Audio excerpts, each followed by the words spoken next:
વિશ્વની સૌથી ઊંચી પ્રતિમા સ્ટેચ્યુ ઓફ યુનિટી એકતાનગરને જોડતા ડભોઈ વડોદરા રોડ પર પલાસવાડા ફાટક પાસે અકસ્માતનો ગંભીર ભય.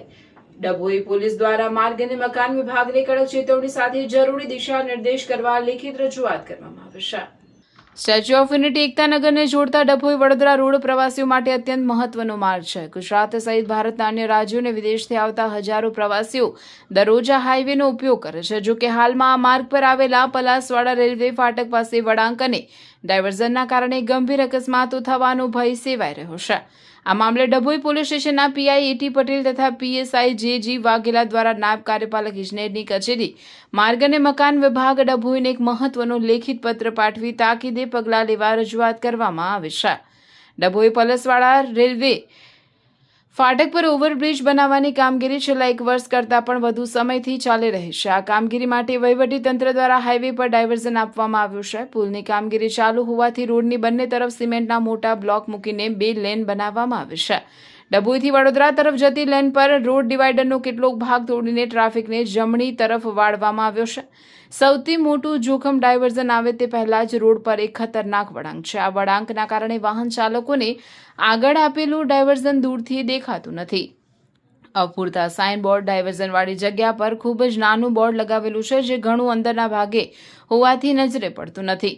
પરિણામે અજાણ્યા વાહન ચાલકો પોતાના વાહનો પૂરઝડપે સીધા હંકારી જાય છે અને છેલ્લી ઘડીએ સામે રોડ બંધ જોઈને અચાનક બ્રેક મારવી પડે છે. આવી ઘટનાઓ રોજબરોજ બને છે, જે પોલીસે પોતે નજરે જોઈ છે. પોલીસ તંત્ર દ્વારા અકસ્માતો નિવારવા માટે માર્ગ અને મકાન વિભાગ સમક્ષ નીચે મુજબની તાકીદની માંગણીઓ મૂકવામાં આવે છે.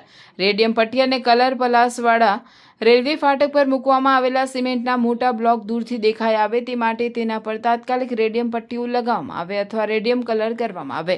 ડાયવર્ઝનથી બંને બાજુ 500 મીટર દૂરથી જ અકસ્માત વિસ્તાર આગળ ડાયવર્ઝન છે. વાહન ધીમે ચલાવો, આગળ પુલનું કામ ચાલુ છે તેવા મોટા કદના રેડિયમ સાઇન બોર્ડ લગાવવામાં આવે. બ્લિંકર લાઇટ રાત્રિના સમયે વાહન ચાલકોને રસ્તો સ્પષ્ટ દેખાય તે માટે સમગ્ર ડાયવર્ઝન એરિયામાં બ્લિંકર લાઇટોની પૂરતી વ્યવસ્થા કરવામાં આવે.